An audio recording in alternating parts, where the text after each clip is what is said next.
Mapagpalang araw po sa inyong lahat. Bago po tayo magsimula, tayo po yumuko at tayo po ay manalangin. Ama naming banal na dakila at makapangyarihan sa lahat na sa amin ay may likha, salamat po Panginoon sa dakilang kaligtasan na ipinagkaloob mo po sa amin. Panginoon, kami po dati ay mga makasalanan na karapat-dapat itapon doon sa walang hanggang impyerno. Subalit dahil po sa iyong pag-ibig at sa iyong habag, pinatawad mo po kami sa lahat ng aming kasalanan sa pamamagitan ng iyong banal na dugo. At binigyan mo po kami ng pag-asa na makapasok sa iyong kaharian. Kaya salamat Lord sa dakilang biyaya na ipinagkaloob mo po sa amin. Sa oras na ito, kami po ay lubos na nagpapakumbaba sa iyong harapan.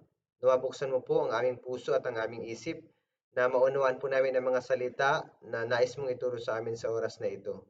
Kung meron man po Panginoon na mga mali sa aming buhay, tulungan mo po kami na maituwid ang pagkakamaling ito sa pamamagitan ng iyong salita. Alam namin Lord na wala kami magagawa kung wala yung tulong at gabay, kaya hinihiling namin na ang banal na Espiritu po ang kumilos sa amin sa oras na ito. Ipinagkakatiwala po namin sa iyong lahat, mula sa simula hanggang sa matapos na ikaw lamang po ang gumabay sa amin. Ito po ang aming dalangin sa pangalan ni Jesus. Amen. Buksan po natin yung ating Biblia sa aklat ni Joshua chapter 24 verse 14 hanggang 15. Josue chapter 24 verse 14 hanggang verse 15. Babasahin ko po. Ngayon nga'y matakot kayo sa Panginoon at paglingkuran niyo siya sa katapatan at sa katotohanan. Alisin ninyo ang mga Diyos na pinaglilingkuran ng inyong mga ninuno sa kabila ng ilog at sa Ehipto, at inyong paglingkuran ang Panginoon. Ngayon, kung ayaw ninyong maglingkod sa Panginoon, ay piliin ninyo sa araw na ito kung sino ang inyong paglilingkuran. Kung ang mga Diyos na pinaglilingkuran ng inyong mga ninuno sa kabila ng ilog, o ang mga Diyos na mga Amoreo na ang lupain nila ay inyong tinitirahan. Ngunit sa ganang akin at sa aking sambahayan, kami ay maglilingkod sa Panginoon. So sa oras pong ito, i-meditate natin yung Bible verse na ating binasa. So tungkol po ito sa mga Israelita. So mahabang panahon na ang lumipas mula nang nakasama nila ang Panginoong Diyos mula sa Ehipto hanggang makarating po sila sa lupain ng Kanaan. Mahabang panahon ang lumipas. At si Josue ay matanda na po sa panahong ito at malapit na siyang mamatay. Sa pagkakataong ito, tinanong niya po yung mga Israelita kung sino ang kanilang paglilingkuran. So tinipon ni Josue yung mga tao, yung mga Israelita, at hindi tinanong niya, hinikayat niya sila na matakot sila sa Panginoon. Sabi diyan, ngayon ngay matakot kayo sa Panginoon at paglingkuran niyo siya sa katapatan at sa katotohanan. And then, sabi ni Josue, piliin ninyo sa araw na ito kung sino ang inyong paglilingkuran. Yung tunay na Diyos ba o yung mga Diyos-Diyosa na pinaglilingkuran ng inyong mga ninuno? So si Josue, binigyan po sila ng pagpipilian. Kumbaga malaya yung mga Israelitang pumili kung sino sa palagay nila yung tunay na Diyos. Sino yung paglilingkuran nila? Yung tunay na Diyos na gumabay sa kanila ng napakatagal mula dun sa Ehipto, inilabas sila sa Ehipto hanggang makalarating dun sa lupain ng Kanaan, o yung mga Diyos-Diyosan ng kanilang mga ninuno. Napakahalaga nito, yung Joshua chapter 24, dahil dito yung pinapapili sila kung sino yung kanilang paglilingkuran. So mahalaga po ito sa ating buhay Kristiyano. May mga bagay, araw-araw halos pumipili tayo sa araw-araw nating buhay. Halimbawa, pupunta ba ako sa church o hindi? Magta-tricycle ba ako o maglalakad? So napakahalaga ng pagpili sa ating buhay. Kaya kasi habang nabubuhay po tayo sa ating buhay Kristiyano, yung pagpili ng mabuti para sa ating pananampalataya ay mahalaga. Yung resulta po ng buhay Kristiyano ay nakadepende kung paano tayo pumipili. Meron po mga bagay na makakabuti sa ating pananampalataya at may mga bagay naman na makakasama sa ating pananampalataya. Sa Biblia, marami mga halimbawa ng mga tao na pinili nila yung makakabuti sa kanilang pananampalataya. Pero marami din po mga karakter sa Bible na pinili nila yung makakasama o yung hindi ayon sa kalooban ng Diyos. Pinili nila yung ayon sa kanilang sariling kagustuhan na hindi ayon sa kalooban ng Diyos na kung saan makakasama sa kanilang pananampalataya. Kaya sa oras na ito, so i-meditate natin, pag-isipan natin yung mga halimbawa sa Biblia na pumili ng mali o pinili yung makakasama o makakasira sa kanilang pananampalataya. Unahin po natin sa ikalawang Timoteo chapter 4 verse 10. Tingnan niyo po. Ikalawang Timoteo chapter 4 verse 10, babasahin ko. Sapagkat iniwan ako ni Demas na umibig sa sanlibutan ito at nagtungo sa Tesalonica. Si Crescente ay nagtungo sa Galacia at si Tito ay sa Dalmacia. So makikita natin dito si Demas. Si Demas, nung una, ito po ay kasakasama nila Apostol Pablo. So sa simula pa lang, sabi dito sa Philemon chapter 1 verse 24, gayon din ni na Marcos, Aristarco, Demas, at ni Lucas na aking mga kamanggagawa. Sabi din sa Colossus chapter 4 verse 14, binabati kayo ni Lucas, mga minamahal na manggagamot, at ni Demas. Si Demas po nung una, napakasipag niya. So kasama niya si Apostol Pablo. Si Apostol Pablo, kung iisipin natin yung buhay ni Pablo, napakaraming paghihirap. Dahil si Pablo namuhay sa pangangaral ng Ebanghelyo, kung babasahin natin yung ikalawang Korinto, chapter 11, verse 22 hanggang verse 28, yung hirap, iba-ibang hirap na narasan-nasan ni Apostol Pablo habang naglilingkod sa Panginoon, habang nangangaral ng Ebanghelyo. Nakalagay doon, maraming ulit siyang hinagupit, hinampas. Parang 3 beses na nasiraan ng barko. Gutom, hubad, giniginaw. Hubad. Pero makikita natin kay Apostol Pablo na sa kabila ng mga paghihirap na ito, nagtiis siya hanggang sa huli. Nagtiis siya. Kahit na may mga tanikala, minsan ikinulong, hinagupit. Kung titinan siguro natin yung katawan ni Apostol Pablo, punong-puno ng peklat. Dahil po sa pag-uusig sa kanya o sa hirap na pinagdaanan niya. Hinagupit, hinampas, nilagyan ng tanikala. Ganun pa man, sa huli si Apostol Pablo, hindi siya sumuko, kundi pinili niya yung makakabuti sa kanyang pananampalataya. Naging tapat po siya hanggang sa huli. Ganun pa man, si Demas, titingnan natin sa 2 Timothy chapter 4 verse 10, sabi doon, sapagkat iniwan ako ni Demas na umibig sa sanlibutang ito. Si Demas po, umibig sa sanlibutang ito. Makikita natin, maaari. Siguro po, naisip ni Demas, ang hirap naman ng buhay ni Pablo. Maaaring ganun. Kung tito natin yung buhay ng mga alagad, ang hirap naman.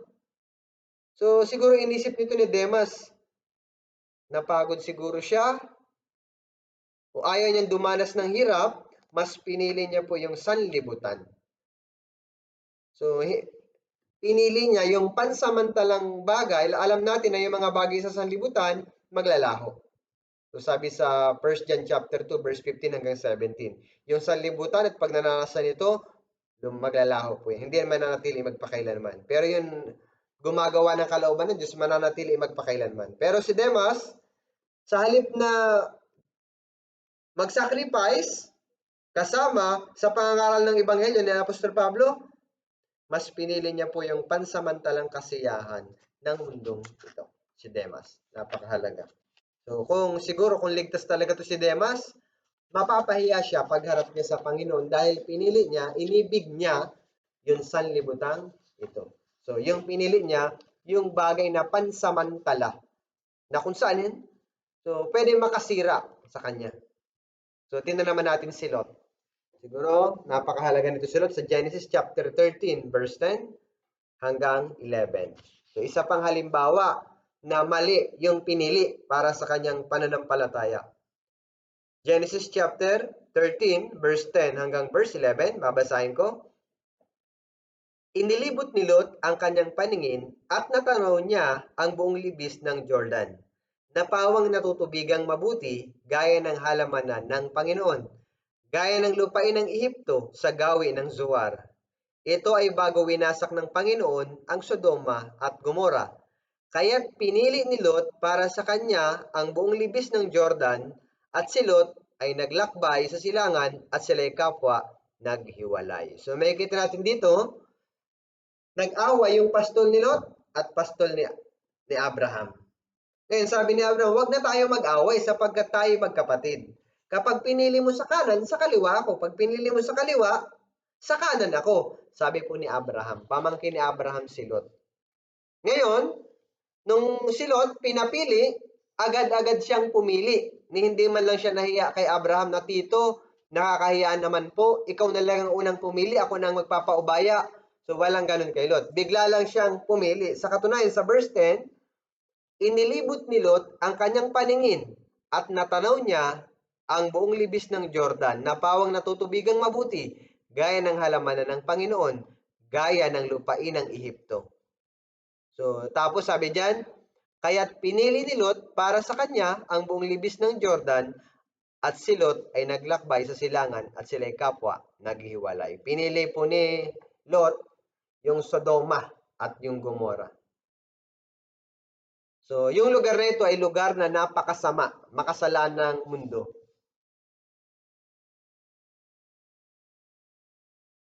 So, napakasamang lugar. May mga bakla. Pero si Lot, pinili niya yung lugar na yun. Sa halip na piliin niyang manatili kay Abraham, dapat nahiyaman lang siya kay Abraham. Pero hindi po siya nahiya. Nung pinapili siya, agad-agad pinili niya yung Sodoma at Gomora kasi po magandang mabuhay pisikal. Sa halip na sabihin niya, Abraham, dito, sasama na lang ako sa iyo dahil kasama mo ang Panginoon. Yung pagpili kay Abraham, yung Diyos ay kumikilos kay Abraham. Sa madaling salita, kung sasama siya kay Abraham, kasama niya ang Diyos. Pero po, mas pinili niya yung Sodoma at Gomora. Kaya ano nangyari dun sa Sodoma at Gomora? Nung time na hindi pa ito winawasak, napakaganda. Pero ano nangyari? Nung pinili niya, Genesis chapter 19. Verse 24 hanggang verse 25, babasahin ko. At buhat sa langit ay nagpaulan ang Panginoon sa Sodoma at Gomora ng asupre at apoy. Ginunaw niya ang mga lungsod na iyon at ang buong libis at ang lahat na nakatira sa mga lungsod at ang tumutubo sa lupa. Buhat sa langit po, nagpaulan ang Panginoon sa Sodoma at Gomora ng apoy at asupre. Yung pinili ni Lot, ano nangyari sa huli? Ginunaw sa pamamagitan ng apoy at asupre. Winasak ng Diyos yung Sodoma at Gomora. Yung Sodoma at Gomora, masasabi natin sumisimbolo sa mga bagay ng mundong ito. Hindi dapat tayo mag-focus sa material na bagay. Mas mahalaga bilang mga ligtas, bilang mga Kristiyano, yung focus natin ay nasa gawain ng Panginoon. Yung focus natin ay manatili sa church. Kahit na mayroong mga paghihirap na pinagdadaanan tayo dito sa mundo, napakahalaga yung pananatili. Dahil yung pagpapala, yung blessing, spiritual blessing, ay nagmumula sa church. Kapag tayo ay nag-abide sa church. So wag nating hayaan na yung mga tao sa sanlibutan ito na mga hindi ligtas, mahawa o makontaminate tayo.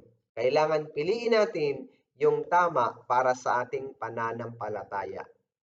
Huwag piliin yung pansamantalang bagay sa mundong ito. So si Lot, isang nakakahiya. Sumisimbolo sa ligtas siya. Naligtas po siya dun sa Sodoma at Gomora nung pinaulanan ng apoy at asupre. Pero nakakahiya po yun sa Christian life. Naligtas lang siya sa apoy. Kumbaga, sa Christian life natin, ligtas ka, pero hindi ka namuhay ng maayos, pinili mo yung sanlibutan, nakakahiya. Wala kang gantimpala. So si Lot, pinili yung mali. So, hindi makakabuti para sa kanya. Kaya nakakahiya. Nakakahiyang buhay Kristiyano yung buhay ni Lot. Si Esau naman. Si Esau. So, si Esau, Hebrew chapter 12, verse 16. Hebrew chapter 12, verse 16. Babasahin ko.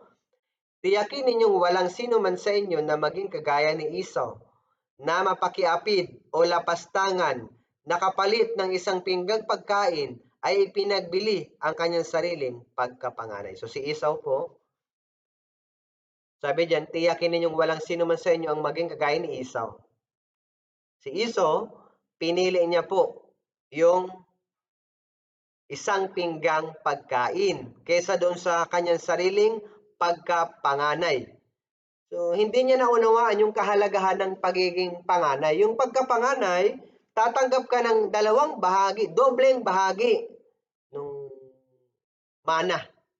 Yung panganay po sa Bible, sa Old Testament, tatanggap ka ng dobleng bahagi ng mana. Pero si Iso, binaliwala niya ito. Nung nagutom na siya, ipinagpalit niya yung pinakamahalagang bagay dun sa pansamantalang bagay. Yung pagkain, pinagbili niya yung kanyang sariling pagkapanganay. Si Iso, pinili niya yung pagkain sa halip na yung pagkapanganay. So, makikita natin si Iso, itinapon niya yung pinakamahalagang bagay. Ipinagpalit niya doon sa pansamantalang kasiyahan. Kaya nga, pagkatapos na maligtas, tayo po ay naging anak ng Diyos. So, kapag tayo ay anak ng Diyos, ang tawag sa atin, tagapagmana ng Diyos. Sabi po sa Roma chapter 8 verse 17, at kung mga anak ay mga tagapagmana rin, mga tagapagmana ng Diyos, at mga kasamang tagapagmana ni Kristo, kung tunay ngang nagtitiis tayo kasama niya, upang tayo'y luwalhatiing kasama niya. So tayo po ay mga anak ng Diyos, mga tagapagmana ng Diyos. Ngayon, pwede rin na mangyari sa atin yung nangyari kay Esau. Ano yung ginawa niya? Sabi ng Biblia, nagbigay ng babala sa atin ng Bible. Sabi, tiyakin ninyong walang sino man sa inyo ang maging kagaya ni Esau. Bakit po? Anong ginawa niya? Ipinagpalit niya yung mahalaga dun sa hindi mahalaga. Ganon din sa atin. Pwedeng mangyari na ipagpalit natin yung mahalaga. Ano yung mahalaga? Lahat ng bagay na may kinalaman sa Diyos ay mahalaga. Ngayon, pwedeng ipagpalit natin ito sa mga bagay na pansamantala. Halimbawa, mahalaga yung pakikinig ng salita ng Diyos. Niyaya ka ng kaibigan ko, may swimming. Sumama ka sa bagay na hindi mahalaga swimming. Panonood ng TV, Mobile Legend, yung mga bagay na walang kinalaman sa Diyos, walang kabuluhan. So minsan, maaaring mangyari ito, na tayo po ay tagapagmana, dapat matanggap natin yung gantimpala, pero dahil inuuna natin yung mga bagay na walang kinalaman sa Diyos, nababaliwala, walang gantimpala pagharap natin sa Panginoon. Kaya napakahalaga, huwag daw tayong maging kagaya ni Iso. Dahil sa isang pagkain, pinagpalit yung kanyang sariling pagkapanganay. Napakahalaga. Huwag nating ipagpalit ang espiritual na bagay sa mga pansamantalang kasiyahan ng sanlibutan. Kaya napakahalaga niyan. Marami sa Biblia na mali yung kanilang pinili para sa pananampalataya. Si Adan at Eva, sabi ng Diyos, huwag niyong kakainin yung bunga ng pagkakilala ng mabuti at masama. Ano nangyari po? Kinain nila. Pinili nila yung mali. Kaya ano nangyari? Pumasok yung kasalanan sa sanlibutan. Kaya pag-isipan natin ngayon, yung mabuting pagpili. May mga karakter sa Bible na tama yung kanilang pinili. Ibig sabihin ng tama, makakabuti para sa kanilang pananampalataya yung kanilang pinili. So pag-isipan natin ngayon ito, unahin po natin na example, si Ruth. So siguro memorize niyo. Si Ruth. Ruth chapter 1 verse 15 hanggang 16. Babasahin ko po.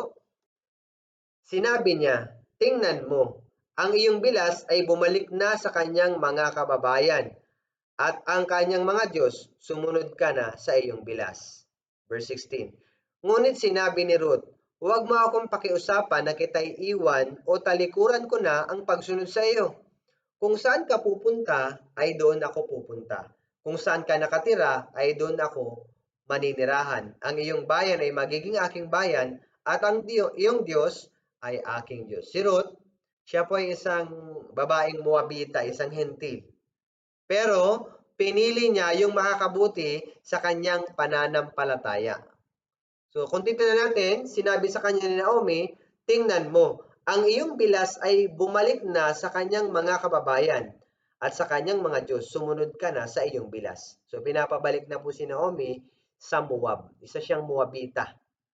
Kasi po, yung asawa ni Naomi, patay na, balo na si Naomi. Si Ruth ay balo na rin. Balo si Ruth. Yung anak po ni Naomi ay asawa ni Ruth. Ngayon, namatay na po yung anak ni Naomi. So, wala nang asawa si Ruth. Kaya po pinapabalik ni Naomi sa kanyang sariling lugar. Bumalik ka na sa iyong lugar kung saan ka pinanganak. Baka makapangasawa ka doon o maging maayos ka doon. Bumalik ka na. Kasi ano pang mapapala mo sa akin? Balo na ako, sabi po ni Naomi. Pero ano sabi ni Ruth?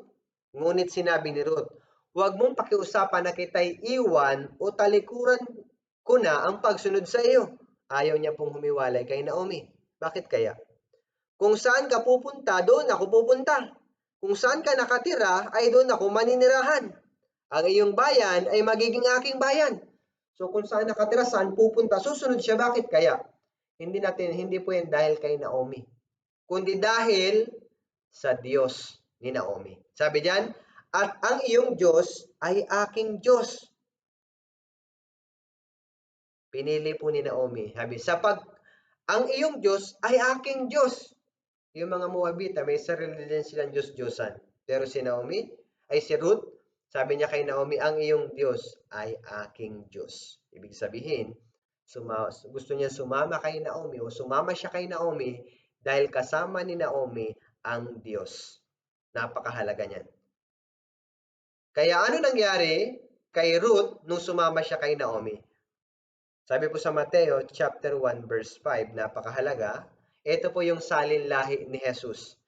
Naging anak ni Salmon kay Rahab si Boaz. Naging anak ni Boaz kay Ruth si Obed. At naging anak ni Obed si Jesse.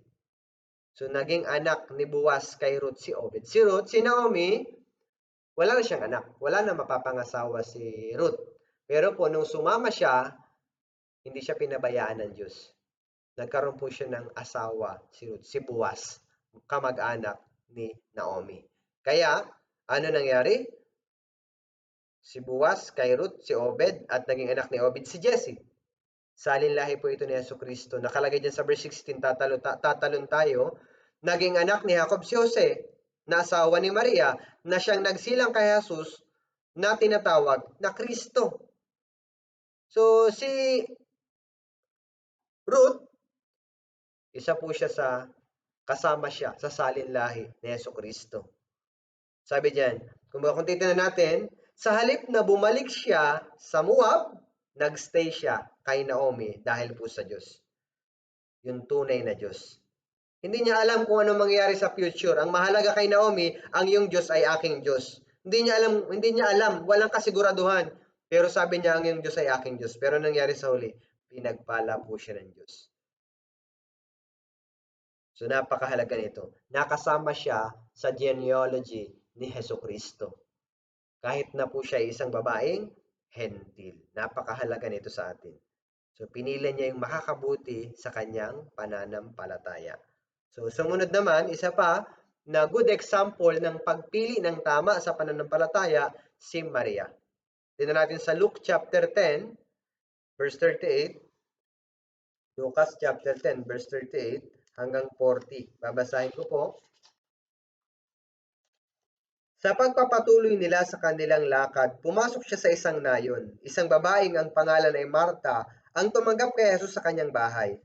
At siya may isang kapatid na tinatawag na Maria na naupo sa paanan ng Panginoon at nakinig sa kanyang salita. Verse 40. Ngunit si Marta ay naaabala sa maraming paglilingkod.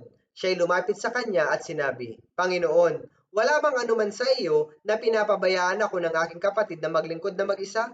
Sabihin mo nga sa kanya na tulungan ako. Subalit sumagot ang Panginoon at sinabi sa kanya, Marta, Marta, nag-aalala ka at nababagabag tungkol sa maraming bagay. Subalit, isang bagay ang kailangan. Pinili ni Maria ang mabuting bahagi na hindi kukunin sa kanya. Sabi, pinili ni Maria ang mabuting bahagi na hindi kukunin sa kanya. Si Jesus po ay pumasok sa bahay ni Marta at ni Maria. Magkapatid si Marta at Maria. Nung dumating si Jesus, abalang-abala si Marta para mag-prepare. Siguro naghahanda siya ng merienda o kung ano pa man para kay Jesus. Kaya nung nakita niya si Maria, nakaupo sa paanan ni Jesus, nakikinig lang, walang ginagawa, hindi tumutulong sa kanya, nagsumbong siya kay Jesus. Sabi niya, Panginoon, wala bang anuman sa iyo na pinapabayaan ako na aking kapatid na maglingkod na mag-isa?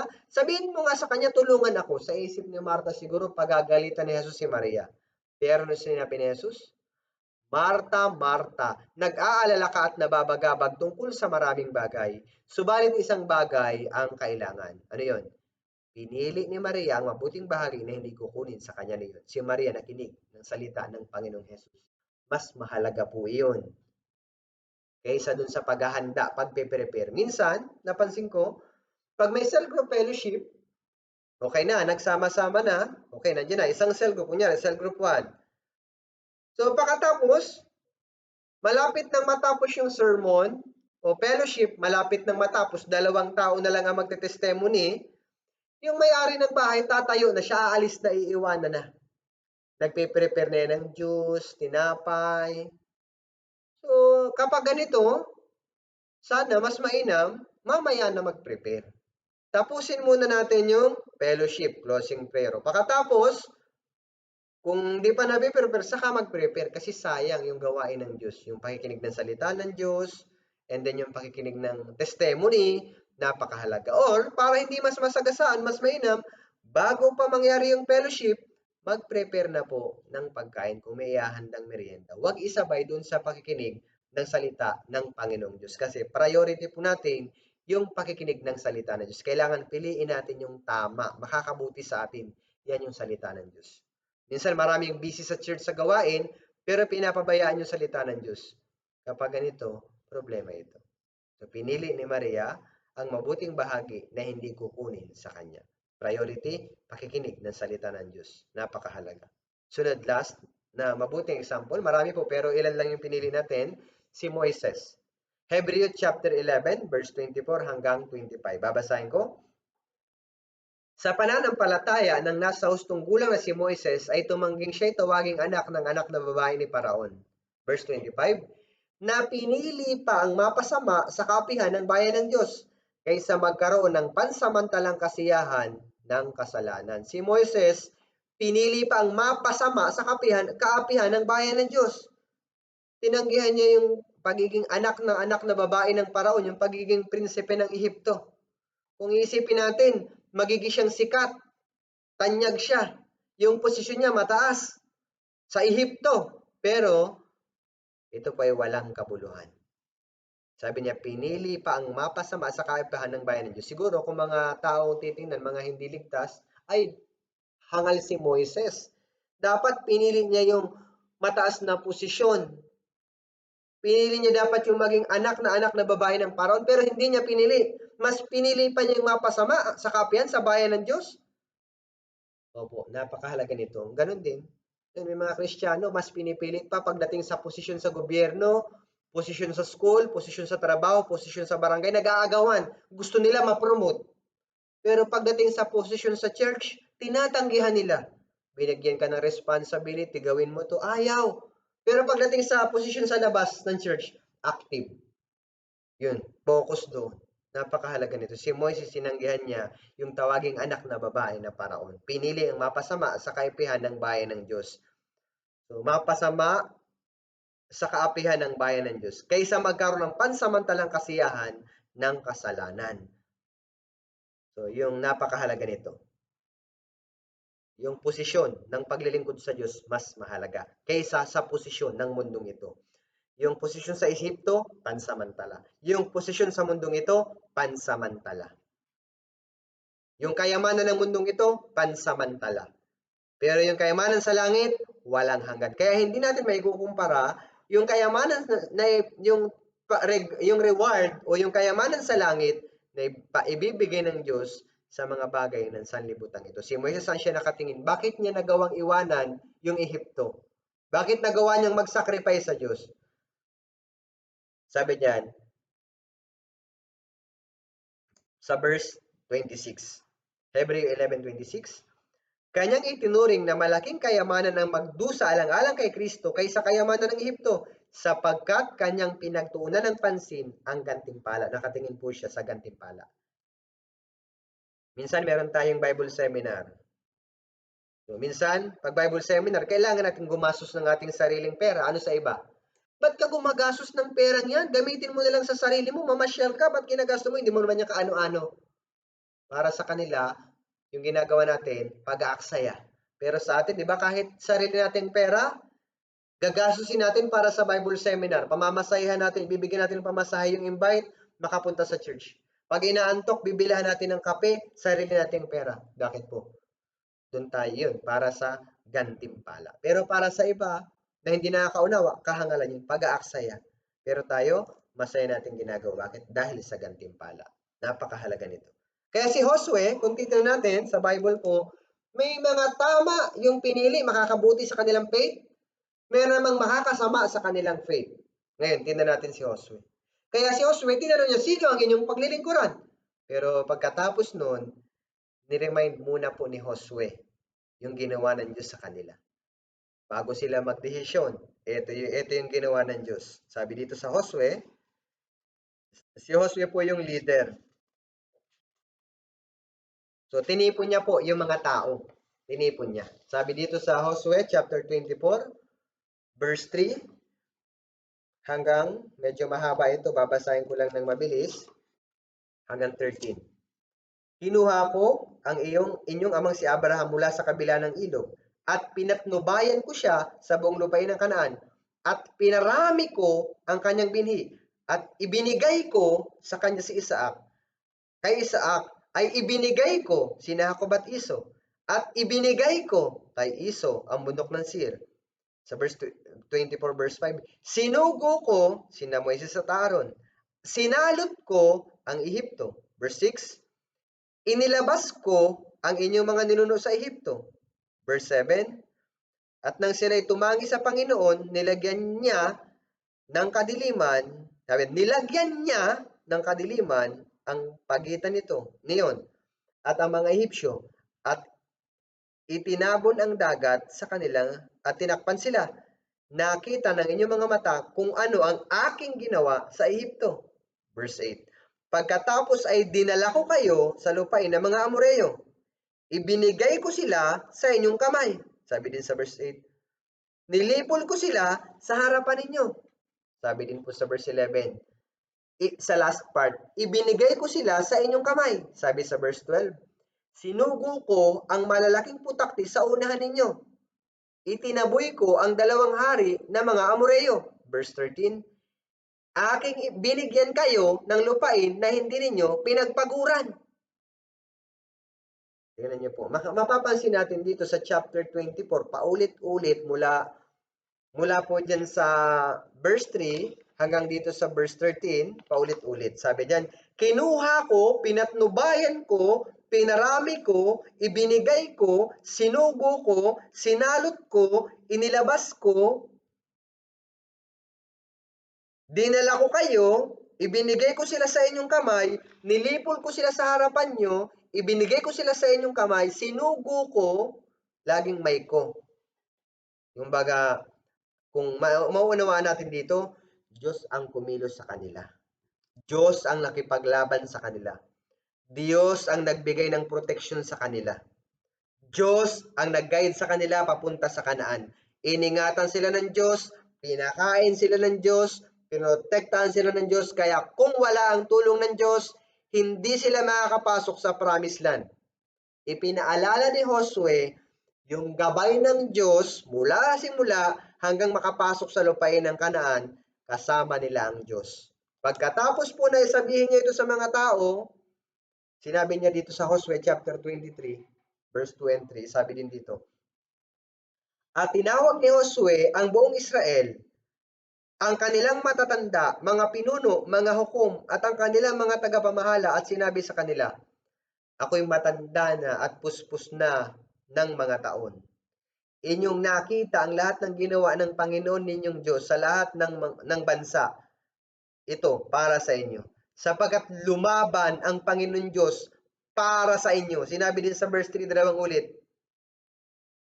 Nakita ang lahat ng ginawa ng Panginoon Diyos sa lahat ng bansang ito para sa inyo.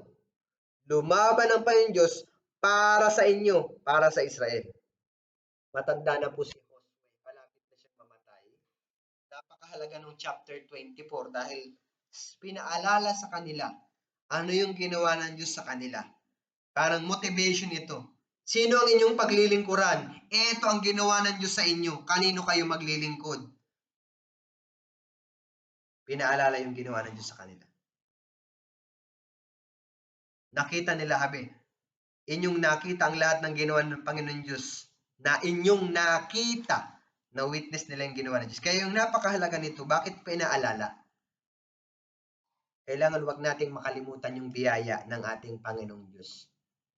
Ang problema sa atin, kaya nabibigo tayo sa ating Christian life, nakakalimutan natin yung biyaya ng Panginoon. Ang problema kung bakit tinatamad, nawawala yung pag-ibig, yung init ng Panginoon, yung init sa Panginoon. Nakalimutan yung biyaya ng Panginoon. Kaya nga si Josue, sinong paglilingkuran nyo? Ni-remind ano yung ginawa ng Diyos sa kanila.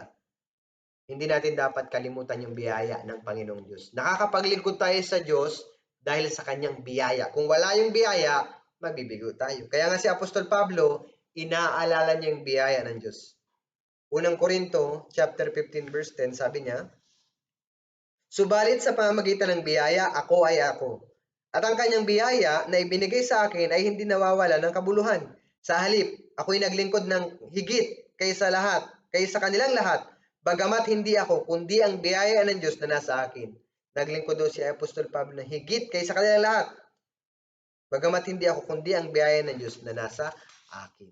So si Pablo po, dahil sa biyaya ng Diyos, inaalala niya yung biyaya ng Diyos. Yan yung nagpapalakas sa atin. Yan yung nagmo-motivate sa atin para maglingkod sa Diyos. Kapag inalala natin yung biyaya ng Diyos, magiging malakas tayo. Magiging masipag tayo. Minsan nangihina tayo, pero kailangan alalahanin natin yung biyaya ng Diyos.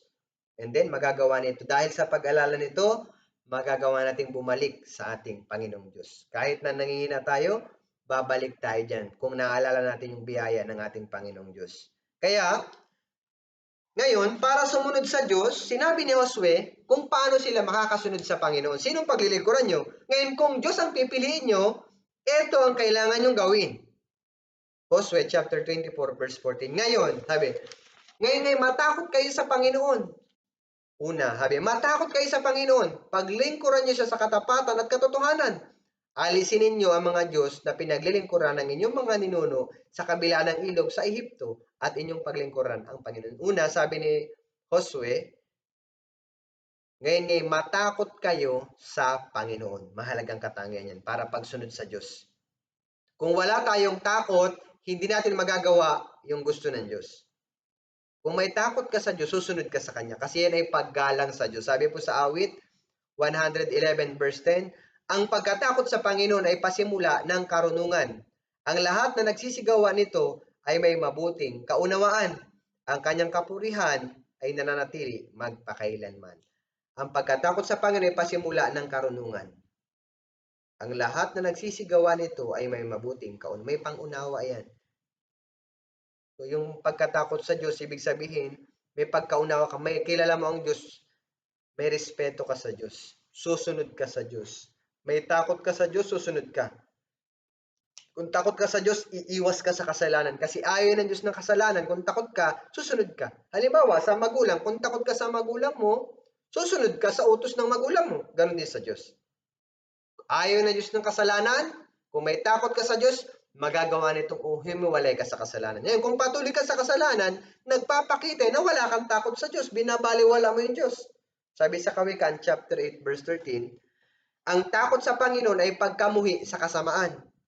Ang kapalaluan, kahambugan, landas ng kasamaan, at ang masamang pananalita ay aking kinasusuklaman. Sabi, ang takot sa Panginoon ay pagkamuhi sa kasamaan. So, kung takot ka sa Diyos, iiwasan mo yung kasalanan. Bakit po? Pag gumawa ka ng kasalanan, di ba alam natin, pag may ginawa kang kasalanan, sinadya mo na yung Holy Spirit, i-remind ka. And then, anong pakiramdam? Tug-tug, tug-tug, tug-tug. Ang lakas na ng dibdib. Tug-tug. Bakit po? May konsensya. Nandyan yung Holy Spirit. Dati wala. Pero pagkatapos maligtas, tinubos tayo ng Panginoon. And then, may takot tayo sa Panginoon. Umiiwas tayo sa kasalanan. Dahil ayaw ng Diyos ng kasalanan. Kaya yung born again na patuloy sa kasalanan, nagpapakita yan, wala yan takot sa Diyos. Yung taong patuloy sa paggawa ng kasalanan. And then, paglingkuran niyo siya sa katapatan at sa katotohanan. Alam natin, gusto ng Diyos yung tapat. Sabi sa unang Korinto, chapter 4, verse 2. Bukod dito, kailangan sa mga katiwala na sila'y matagpuang tapat. Pag tapat, napakahalaga niyan. Paano yung paglilingkod na tapat? Kahit walang tumitingin, kailangan tuloy-tuloy, hindi eye service. Yung paglilingkod natin, hindi tumitingin, kundi hindi gaya ng sa tao, kundi sa Panginoon, yung paglilingkod natin. Pangatlo, sabi diyan, alisin ninyo ang mga Diyos na pinaglilingkuran ng inyong mga ninuno sa kabila ng ilog at sa Ehipto at inyong paglingkuran ang Panginoon. Napakahalaga nito. Alisin daw yung mga Diyos-Diyosan nila. Ibig sabihin, hindi kasi tayo makapaglilingkod sa dalawang Panginoon. Kailangan alisin natin yung isa, mag-focus tayo sa tunay na Diyos. Sabi po sa Lucas chapter 16 verse 13. Walang aliping makapaglilingkod sa dalawang Panginoon, sapagkat kapupuotan niya ang isa at iibigin ang ikalawa. O kaya magiging tapat siya sa isa at hahamakin ang ikalawa. Hindi kayo makapaglilingkod sa Diyos at sa mga kayamanan. So, hindi pwedeng maglingkod sa dalawang Panginoon. So, kung magiging tapat ka sa mga bagay ng mundo, yun ay nagiging Panginoon mo. So, hindi dapat isa lang yung ating Panginoong Diyos. Hindi namin dapat paglingkuran yung pera, kasiyahan ng mundo. Kailangan tanggalin natin yung mga makamundong bagay at sumunod lamang tayo sa ating Panginoong Diyos. Sabi din dito, sa unang Samuel, chapter 7, verse 3 and 4, nagsalita si Samuel sa buong sambahayan ni Israel. Kung kayo manumbalik sa Panginoon ng inyong buong puso, ay inyong ang alisin ang ibang mga Diyos at ang mga astarot na nasa inyo. Ituon ninyo ang inyong mga puso sa Panginoon at sa Kanya lamang kayo maglingkod at ililigtas niya kayo sa mga kamay ng mga Pilisteo. Kaya't inalis ng mga anak ni Israel ang mga Baal at ang mga astarot at ang Panginoon lamang ang kanilang pinaglingkuran. So Diyos po, kumbaga, ibinigay na ng Diyos sa atin lahat pagkatapos na tayo ay maligtas. So, dapat sa Panginoon lang tayo maglingkod. So, yung ating faithfulness sa Panginoon na lang. Hindi dahil pwedeng nahahati yung ating puso. Gusto ng Diyos buong puso, hindi hating puso. Kalahati sa Diyos, kalahati sa sanlibutan. Kapag ganun, hindi tayo makapaglilingkod sa Panginoon ng tapat o ng tama. So, para makapaglingkod ng tama sa ating Panginoon Diyos, kailangan alisin natin yung mga Diyos-Diyosan. And then sumunod, pang-apat na kailangan nilang gawin, maging banal. Josue chapter 24 verse 19. Subalit sinabi ni Josue sa bayan, kayo hindi makapaglilingkod sa Panginoon sapagkat siya ay isang banal na Diyos. Siya ay Diyos na nibughuin. Hindi niya ipatatawad ang inyong pagsuway, niya ang inyong mga kasalanan. So sabi diyan, kayo hindi makapaglilingkod sa Panginoon sapagkat siya isang banal na Diyos. Sinabi ni Josue sa mga Israelita. Kung magpapatuloy kayo sa kasalanan, hindi kayo makapaglilingkod sa Diyos. Bakit po? Ang Diyos ay banal. Para makapaglingkod sa Diyos, kailangan humiwalay tayo sa kasalanan. Kaya nga, kung titingnan natin sa Bible, maraming na-disqualified sa paglilingkod sa Diyos dahil sa kasalanan, bumagsak sa kasalanan. Napakahalaga nito sa ating buhay Kristiyano. Para makapagsunod sa ating Diyos, hiwalay sa kasalanan. Kung tayo patuloy na gumagawa ng kasalanan, alam na natin kasalanan, sinasadya pa rin natin, walang pagsisisi, masaya ka pa rin, madidisqualify tayo sa gawain ng Panginoong Diyos. Sabi sa unang Pedro chapter 1 verse 15 and 16, sa halip, yamang banal ang sa inyo'y tumawag, maging banal naman kayo sa lahat ng paraan ng pamumuhay, sapagkat nasusulat, kayo'y maging banal, sapagkat ako'y banal. Napakahalaga nito. Yung Diyos banal, kailangan banal. Sa 2 Timothy, di ba, chapter 2, kung hindi ako nagkakamali, verse 20-21, yung example, yung sa loob ng bahay may kasangkapang, ginto, pilak, mahalagang iba-ibang kasangkapan. Ginto, pilak, kahoy, luwad. Pero anong mahalaga? Kung nililinis ng sino man ang kanyang sarili, magiging tanging kagamitan, itinalaga at mahalaga sa may-ari ng bahay. Kung nililinis ng sino man ang kanyang sarili, magiging tanging kagamitan. Para makasunod sa Diyos, para makapaglingkod sa Diyos, kailangan hiwalay sa kasalanan. Kung hindi tayo hiwalay sa kasalanan, hindi tayo makakapaglingkod sa Panginoong Diyos. Kung naglilingkod tayo sa demonyo. Pagkatapos na maligtas, hindi na natin pag-aari ang ating buhay. So siya ay namatay para sa lahat, di ba? Upang ang mga nabubuhay, wag nang mabuhay para sa kanyang sarili. Kaya nga, Pinapili ni Josue yung mga tao. Pero, yung isang matalinong lingkod ng Diyos, alam na kung sinong pipiliin. Josue chapter 24 verse 15. Ngayon, kung ayaw ninyo maglingkod sa Panginoon, ay piliin nyo sa araw na ito kung sino ang inyong paglilingkuran. Kung ang mga Diyos na pinaglilingkuran ng inyong mga ninuno sa kabila ng ilog, o ang mga Diyos ng mga Amoreo na ang lupain nila ay inyong tinitirahan. Sabi niya, ngayon, kung ayaw ninyo maglingkod sa Diyos, piliin ninyo kung sino. Ngayon, kung wise ka, syempre, pipiliin mo yung makakabuti sa iyong pananampalataya. Kaya anong pinili ni Josue? Sabi ni Josue, ngunit sa ganang akin at sa aking sambahayan, kami ay maglilingkod sa Panginoon. Yung matalino po na lingkod ng Diyos, gagawa ng resolution gaya ni Josue. Ngunit sa ganang akin at sa aking sambahayan, sa ganang akin, para sa akin, ibig sabihin, kahit hindi kayo sumunod sa Diyos, susunod ako. Kahit mag-isa na lang ako, susunod ako sa Diyos. Kahit yung ibang tao ayaw sumunod, ako susunod. Kailangan natin gumawa ng resolution na ganito. Yung wise Christian, pipiliin niya yung bagay na makakabuti sa kanyang pananampalataya. Ano yung makakabuti? Ang pagiging malapit sa Diyos ay isang kabutihan sa akin. Di ba sabi sa awit? Ang pagiging malapit sa Diyos ay kabutihan sa akin. Yung malapit tayo sa Diyos, yun ang safe na lugar. Kapag malayo tayo sa Panginoon, kahangalan po yan kung ihiwalay tayo sa Panginoon. Kaya si Josue gumawa ng resolution, maglingkod siya sa Diyos. Sa ganang akin at ang aking sama, kami ay maglilingkod sa Panginoon. Kaya, yung mga taong nagbibigay ng halaga sa salita ng Diyos, pipiliin na yung salita ng Diyos. Nagpapahalaga sa church, pipiliin nila yung church. Kailangan piliin natin yung makakabuti o tama para sa ating pananampalataya kagaya ni Josue. Pinili niya ang Panginoon. Kahit na ayaw nila, umayaw man sila o hindi, desisyon niya, ngunit sa ganang akin. Meron po tayong kalayaan. Kung titignan natin dito, merong free will ang tao. Mula kay Adan at Eva, may kalayaan sila. Hindi tayo robot na nalikha ng Diyos. Bilang Kristiyano, kailangan maging maingat tayo sa ating pagpili. Hindi nawawala ang kaligtasan, pero gusto ng demonyo gawin tayong walang silbi sa Diyos. Kaya nga marami siyang putahe na inilalagay sa harapan natin. Ngayon, araw-araw, pipili ka.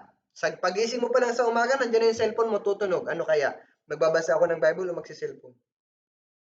Pupunta ako sa church o gagala? Kailangan nating pumili ng tama. Huwag nating piliin yung mga bagay na makakasira sa ating buhay Kristiyano. Tayo yung mga taong pupunta sa langit, kailangan piliin natin yung mga bagay na may kinalaman sa ating Panginoon Diyos. Kaya si Josue, bilang leader, malapit na po siyang mamatay. Sinisiguro niya, yung Israel, maglingkod kayo sa Diyos, paglingkuran niyo ang Panginoon. In-encourage niya yung mga Israelita, ipinaalala niya yung ginawa ng Diyos sa kanila bilang leader ng Israel. Eto, ginawa ng Diyos sa inyo, pinrotektahan kayo, ginabayan kayo ng Diyos, iningatan kayo, iniligtas kayo, dinala kayo sa Kanaan. Sinong paglilingkuran nyo? Napakahalaga ito sa isang leader, sa isang Kristiyano. Matanda na si Josue. Pero kung ini-encourage niya na maglingkod sila sa Panginoon, pinaalala niya yung ginawa ng Diyos para paglingkuran nila ang Diyos. Sabi sa verse 31, napakahalaga ngayon nito. Sabi diyan, Joshua chapter 24 verse 31, at naglingkod ang Israel sa Panginoon sa lahat ng mga araw ni Josue at sa lahat ng mga araw ng matatandang naiiwang buhay pagkamatay ni Josue at nakaalam ng lahat ng ginawa ng Panginoon para sa Israel. Naglingkod po yung Israel sa lahat ng mga araw ni Josue. Nung si Josue po, leader, lahat ng Israel naglingkod sa Panginoon. Yung mga matatanda, nung namatay si Josue, may mga naiwan pa pong Israelitang kasama niya, naglingkod din sa Panginoon. Lahat na nakaalam ng ginawa ng Panginoon para sa Israel, yung mga na-remind, ito ang ginawa ng Diyos, ginawa, lahat sila nakarinig, na-remind, sumunod sa Panginoon. Nakita ko napakahalaga ito sa atin. May mga Christian na parang tinatamad sa kanilang Christian life, pinanghihinaan. Kailangan tayo, may mga Kristiyano na nagpapaalala sa kanila. Ganito ang ginawa ng Diyos sa atin. Tinubos na tayo sa ating kasalanan. Diyos gumagabay sa atin sa araw-araw. Pinoprotektahan tayo ng Panginoon. Ginagabayan tayo ng Panginoon. Kung yung church sa palagay ko, kung yung church punong-puno ng mga positive brothers and sisters, na nag-i-encourage, hindi nagdi-discourage, dadami. Kumbaga, magiging masaya yung church. So, isa sa napakasayang pangyayari. Sa palagay ko si Josue, dahil kasama niya ang Panginoong Diyos, naging encouragement din siya para sa mga Israelita. Dahil bilang leader, kumilos ang Diyos kay Josue. And then nakita yan ng mga Israelita, yung pagkilos ng Panginoon Diyos sa kanila at maging sa leader na si Josue, sumunod sila sa Panginoon. Isa sa naalala ko din, bilang servant ng Panginoon, minsan lumilipat-lipat din kami ng church. Lumilipat-lipat ng church. Dati, sa Recto, nalipat po ako ng Angat, ngayon San Jose. So isa lang, minsan isa lang nakakalungkot kapag yung mga dati mo nang kasama sa church, nagsabing ligtas, pero pag alis ko sa church, nabalitaan ko, hindi na po nag-attend si ganito, si ganyan. Parang, ang bigat, parang nakakalungkot. Dati kasama ko sila, sabi nila ligtas tapos wala. O kaya, tinatamad na daw, wala na, nanlalamig na sila. So, is parang naisip ko, saan ako nagkulang? Sana hindi mangyari ngayon, ngayong bago ng church na lipat. Sana, Lord, gabayan mo ako. Na-realize ko na parang maging kagaya ni Josue. Kung paanong si Josue, yung mga kasama niya naging tapat na nalingkod sa iyo, ganun din sa akin nawa, Panginoon. Kung paano kumilos ka din sa akin. Naging encouragement po si Josue sa mga Israelita. Nakita ng Israel yung pagkilos ng Panginoon Diyos sa kanila, kasama din yung kanilang leader na si Josue. So, si Pablo din. So, si Josue, sinabi niya ito bago siya mamatay, napakahalaga. Paglingkuran niya ang Panginoon, in-encourage niya yung mga Israelita. Si Pablo, bago siya mamatay, si Timoteo, sabi ni Pablo, tungkol sa akin, sa 2 Timothy chapter 4 verse 6, tungkol sa akin, ako'y ibinuhos na tulad sa inuming handog. At ang panahon ng aking pagpanaw ay dumating na. So, yung 2 Timothy, huling sulat ni Pablo, time na malapit na siyang mamatay. Nagpapahiwatig na. Ngayon, sabi niya kay Timoteo, sa harapan ng Diyos at ni Kristo Jesus, na siyang humahatol sa mga buhay at sa mga patay.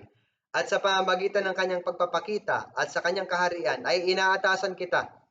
Ipangaral mo ang salita, magsikap ka sa kapanahunan at sa di kapanahunan, magtuwid ka, manaway ka, mangaral ka ng may buong pagtsatsaga at pagtuturo. Tinuruan niya si Timoteo. Yung batang si Timoteo, tinuruan ni Apostol Pablo. Bilang si Timoteo yung nauna, tinuruan niya. Bilang si Pablo yung nauna, tinuruan niya si Timoteo. Si Josue, siya yung nangunguna sa mga Israel. Bago siya mamatay, paglilingkuran niyo ang Panginoon. Sino ang inyong paglilingkuran? Sabi niya po sa mga Israelita. Inipon niya yung mga Israelita, pinapili niya.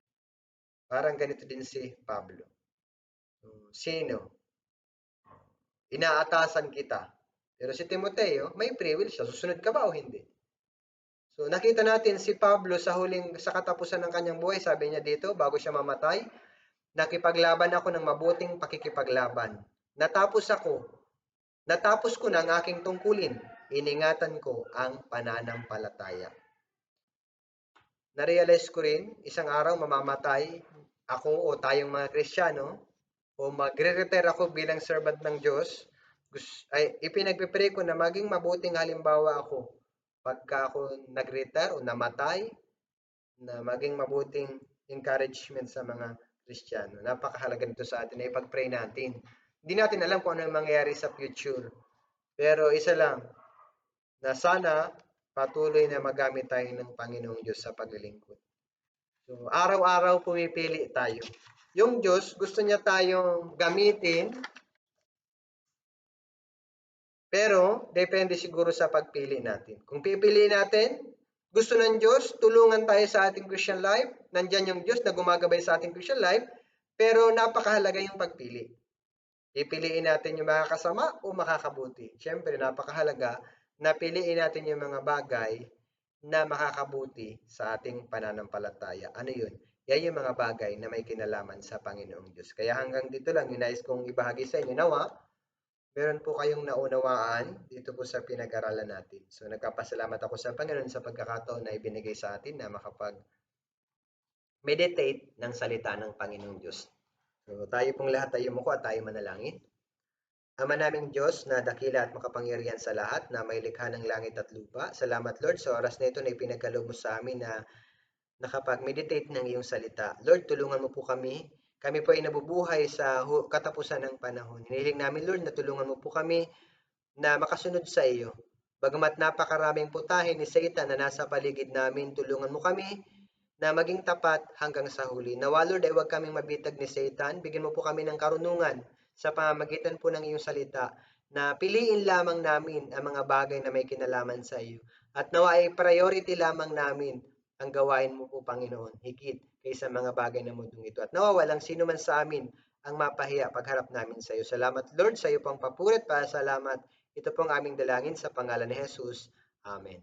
Maraming salamat po.